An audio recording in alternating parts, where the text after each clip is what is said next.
mental health was at the lowest it's ever been. I ended up waking up for earlier hours for my business and working later nights. And in that moment, I wasn't bringing in any income. Find your love again, like find your passion again, find your happy place again. I can't interview myself, obviously, so I'm lucky enough to have my partner M to interview me. M, how are you? I'm going to ask you the questions. How are you? I'm great, thank you. Let's get into it. Do you- So, Adam, what is Business Unspoken? What are you creating here? We're trying to create a business that allows people's stories to get out there and to speak about what isn't typically spoken about in business. One of the biggest things when I was starting my business, I felt very alone in the process. So I wanted to try to establish something that will allow other people who were in my experience in the past, who are currently facing it, and teaching them about how normal some of the difficult processes there are when building a business. So, what do you feel is missing in the business world? Like, you've been in business for a long time yourself, 5+ years now. Yep, just started 3 months into my 6th year. It's fun. Nice. I think what's missing is a place for people to connect with other people or like-minded individuals. I know there are a lot of networking and those type of things out there, but I don't know, they've just never stuck out to me. They're nothing that's been appealing to me. I don't know, I just want people who are kind of in my phase or, within my age or, not necessarily my industry, but people that I can really resemble with. You might not be on like similar time waves, and yeah, I just haven't found or come across anything that's like it. And so, Business Unspoken, going back to the name, business obviously self-explanatory, but unspoken, like, where did the name come from? Well, I started realizing that's probably into my 5th year how many stories of people in businesses are the same or similar. So the typical thing that's not really getting spoken about is where that name came from, because so many stories are so similar, but I never heard them when I was starting, and I was wondering why. Why haven't I come across these stories? And just having a place to know that what I was experiencing was normalized.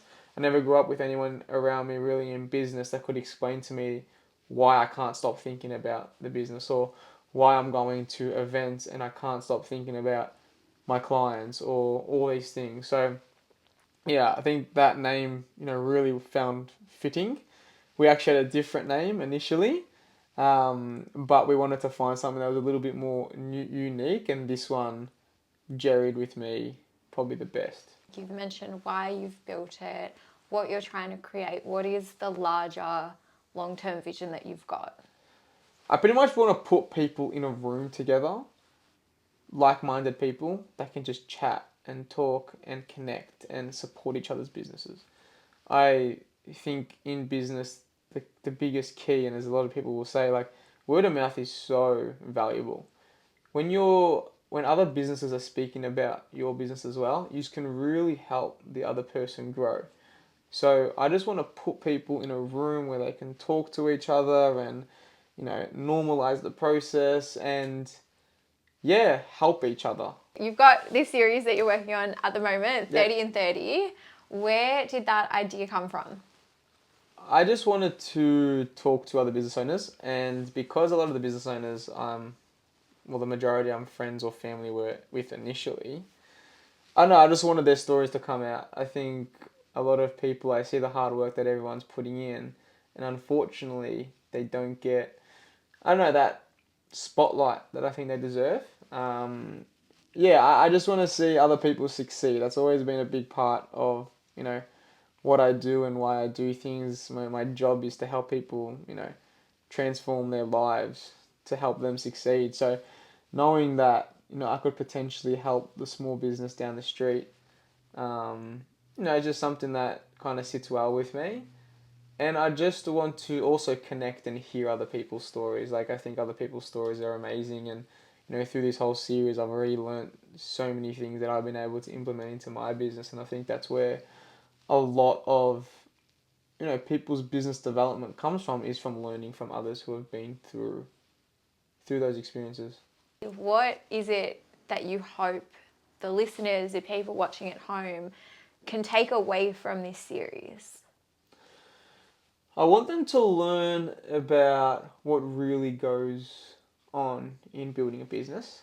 I want them to also learn the absolute amazing services that people do provide.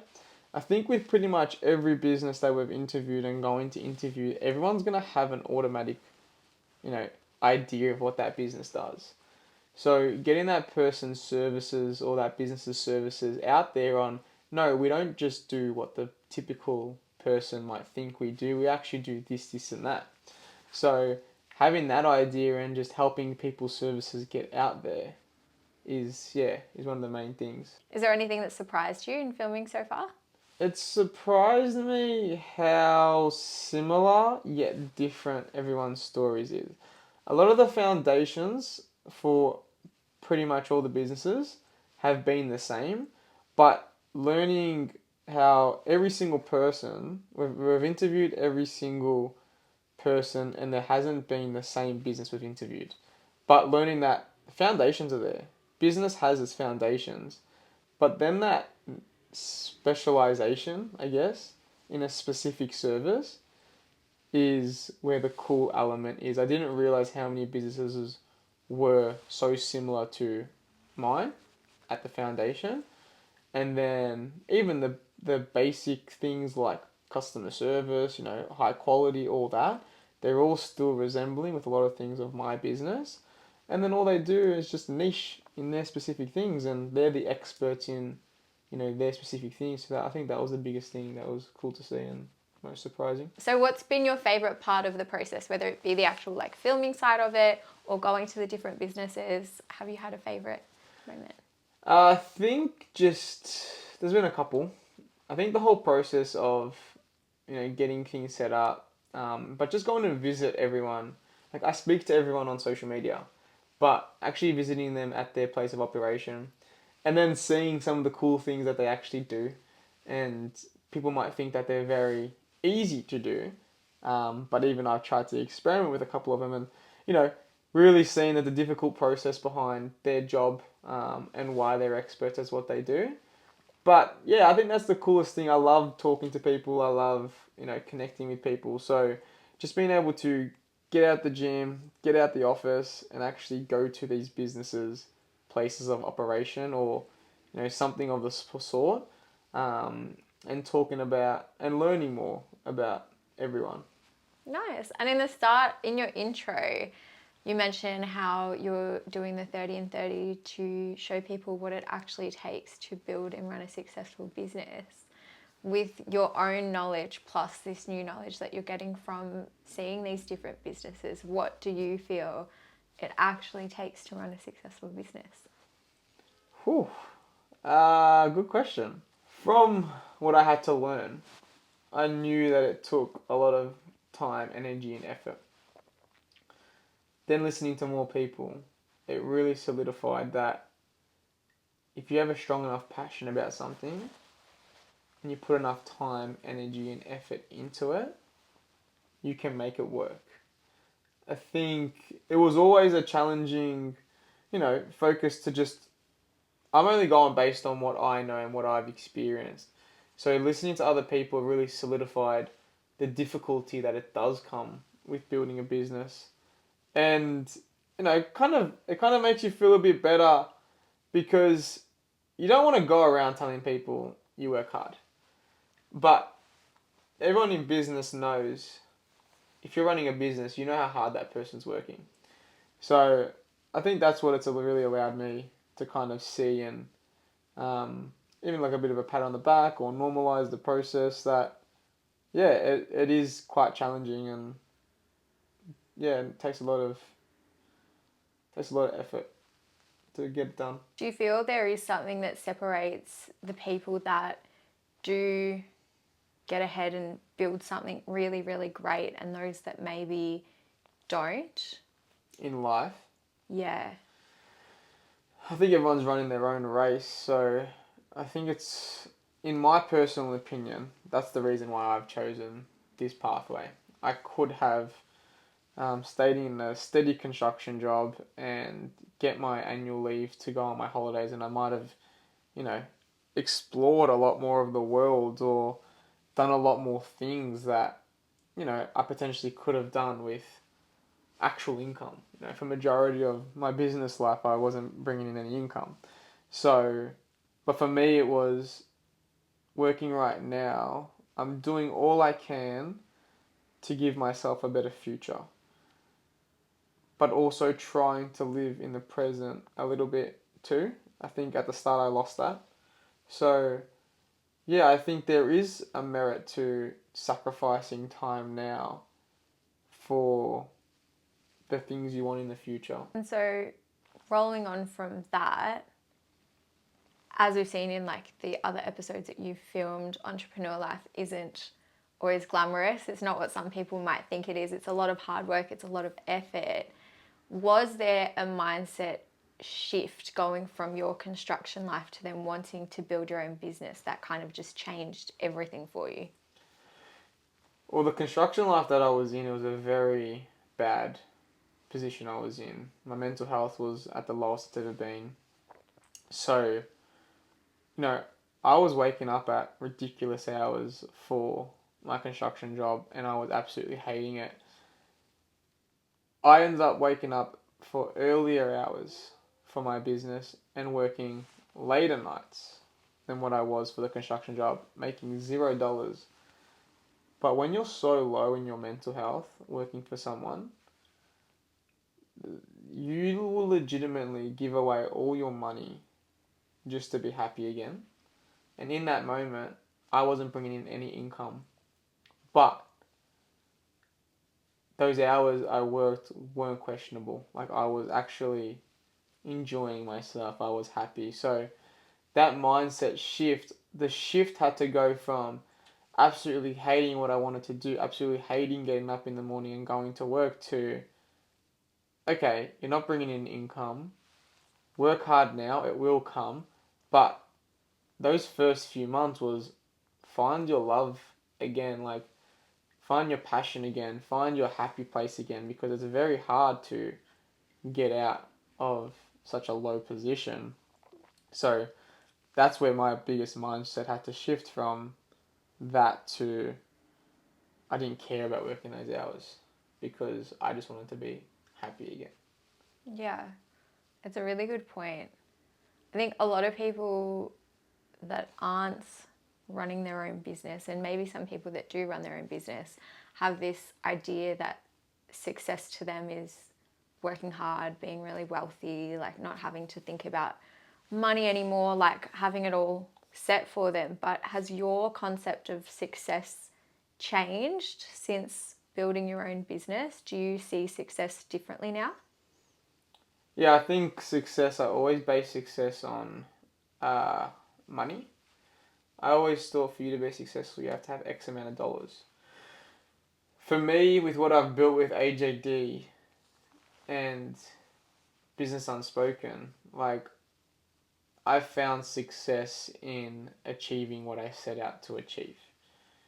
The first initial goal that I had to build a comfortable space for people to train in, I still didn't feel like I succeeded. Like, I think I was doing great when I opened up my first studio, because I did provide a place for people to feel comfortable in.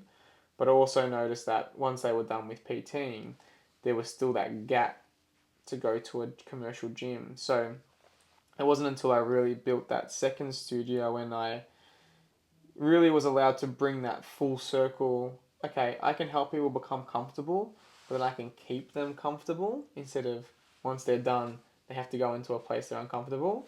It was probably then when I'm like, all right, I've succeeded in creating what I set out to achieve, but naturally, I think I've always got that next thing on my mind, like, all right, how can I do that now for more people? But success has definitely changed from a money figure. I've never looked at the money for how much money I'm bringing in. I've always just like, all right, is everyone getting paid? Are all the wages getting covered? Is the lease getting covered? And that to me is success in the business. But then my own personal success is creating what I set out to achieve in my parents' garage. Nice. Thanks. That's very wholesome. Thank you. Going back to Business Unspoken, I've just forgotten the question because I was like, that's so wholesome. So going back to Business Unspoken, what do you actually want Business Unspoken to be known for? I want Business Unspoken to be known for. It's a good question. And if I'm going to be completely honest, I probably haven't thought that far. I just wanted Business Unspoken to start off being the voice for those who aren't being able to speak. I don't know what it's going to be or what I want to do with it to the full extent. All I know is that I want people's stories to get out there. I want people to come together and connect. And I just want to have a place for, me to connect with a lot of people. That's probably as far as I've thought about it right now. More things will probably come, but yeah, just a way for people to connect. Not just online, but, in person too. For anyone who maybe doesn't know just yet, which hopefully everyone does know, there is a podcast that you've done. Yes, Season 1 is already out for Business Unspoken. Hopefully everyone's already seen it, but for anyone who hasn't seen it, listened to it yet, what would you say separates that from the other podcasts out there? Season 1 brings on real people. The people that barely have ever been in front of a camera to actually share their stories, but not just share their business stories, but specific stories about certain topics. Season 1 was designed for people to learn from different type of people, whether it might be you're a parent in business or whether you're trying to grow a team or, if you're facing bankruptcy. It's just bringing on real people just from the area, just up the street. There's no one that's got an X amount of following. No one was picked based on their following or, how successful their business is. It was based on hearing their stories and the hard things that they've had to go through to achieve success. I think that's what makes it a bit different to, what's out there. We haven't got a million follower person on just to build quickly. We're doing it to the local person up the street. Is there anything that had a real impact on you that you were kind of surprised about in that season? Anyone that left any advice or said anything that's really stuck with you? Probably two of the ones, three quick ones, because I probably nearly teared up on all three, and it takes a lot for me to tear up. It was episode with Pinar sharing her story about having kids and how building a business with them. I thought it was unreal to hear what she had to do. The one with John, where he discusses his business going bankrupt, restarting when he was supposed to retire, and legitimately facing very deep mental health thoughts to overcome that restart at, I think it was 62, when he was a few years off retiring and, going back to where, building what he's built. But one of the biggest standouts would have been Sam. I grew up with Sam from a young age. Now, these guys are they're like family to me. And hearing him open up about nearly facing closure and him sharing that he was crying in the shower and then he had to come out and face the world. These boys, again, I grew up with them.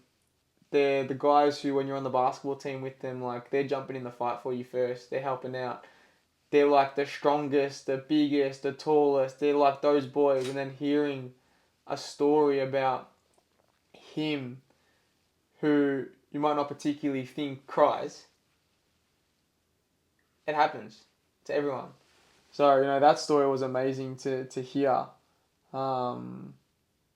that was probably the biggest standouts. Season 1 of the Business Unspoken podcast went really, really well. Is there a little preview that we can get? You're probably not expecting this question. Is there a little preview that the people watching this can get for what's to come? Season 2, is that on the horizon?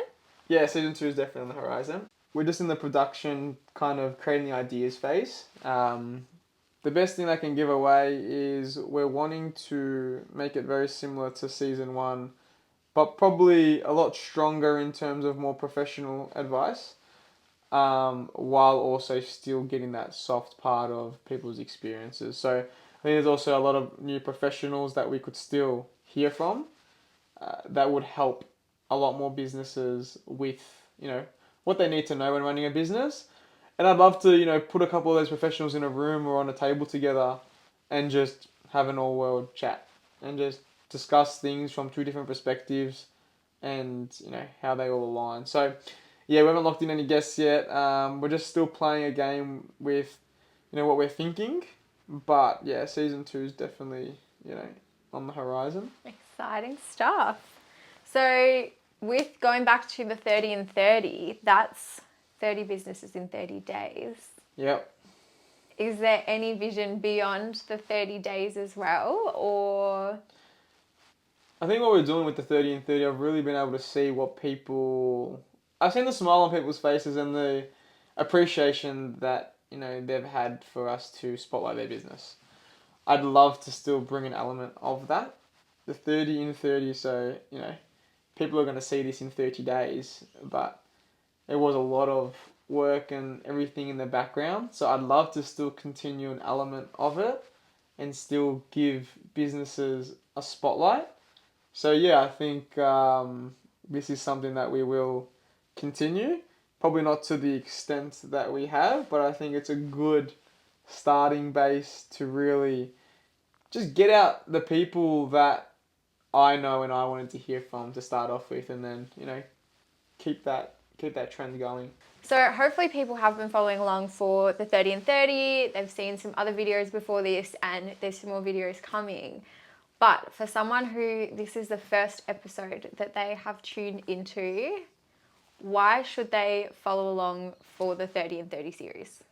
They should follow along to learn about their community and the businesses in their community and what they do to produce the things that they most likely are purchasing.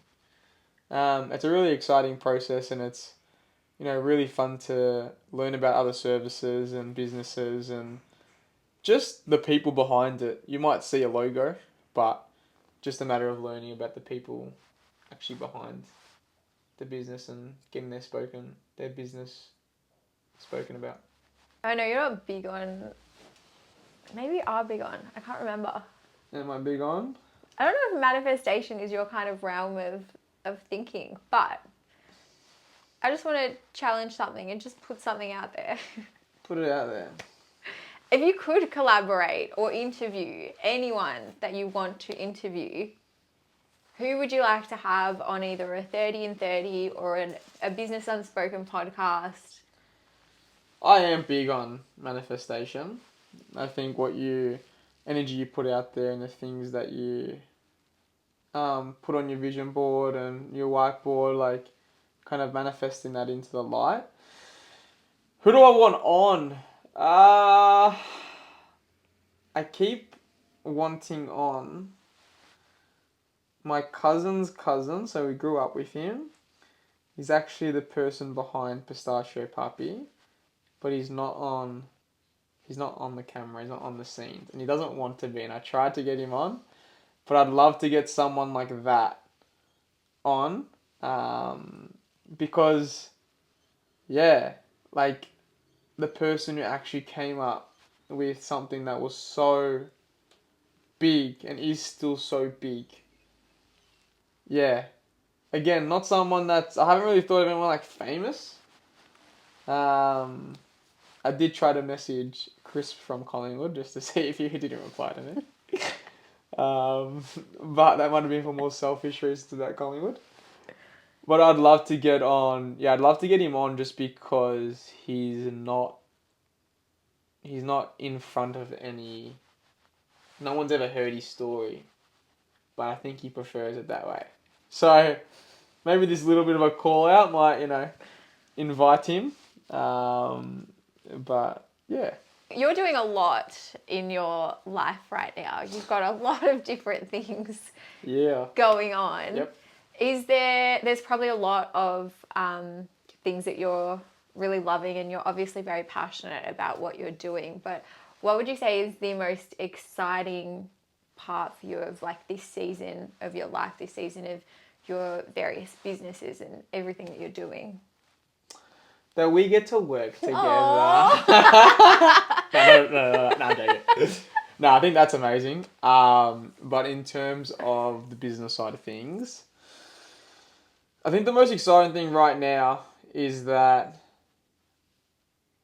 I'm not in a position where I haven't gone and opened up another facility where I'm, you know, really into the depths of it again. I'm in a position where the business, it's stable, so the stress reduction of its, I guess, succeeding has reduced, but I really just want to maximize all my opportunities right now.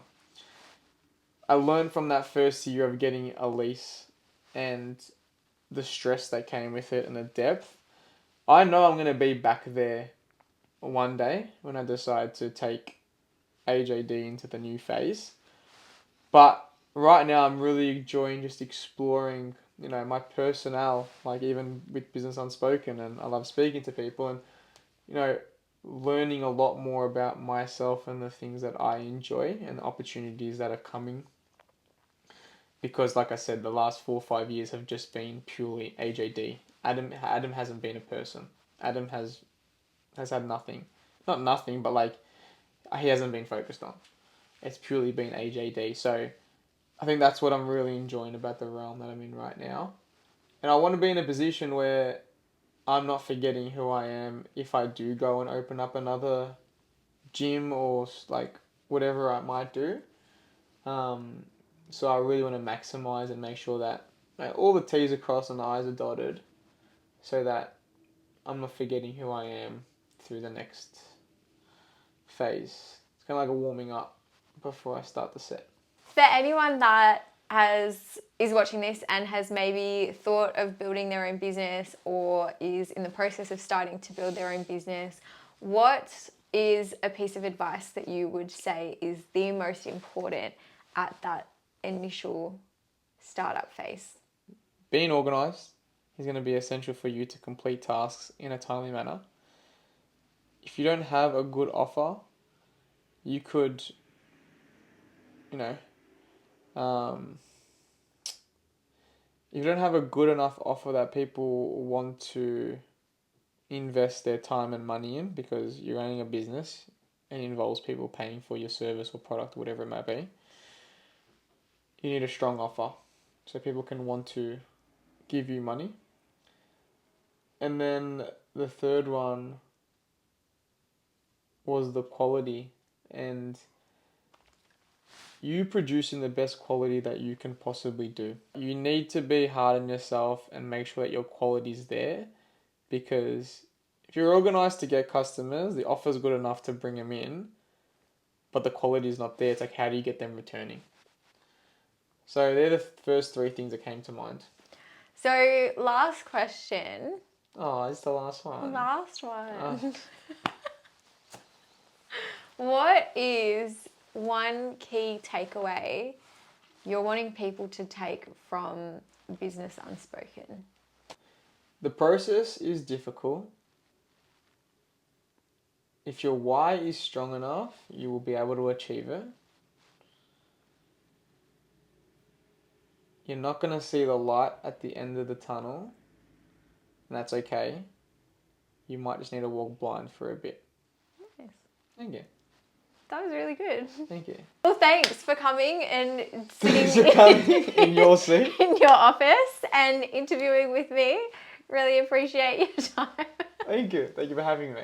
Thank you for allowing me to be an episode on the series. Yeah, no problem. Anytime. Of course. Be nice. You gonna do your outro? If you found this episode valuable, make sure you follow along for the rest of the 30 and 30 series. And if you want to support this business, check the details below. Hey.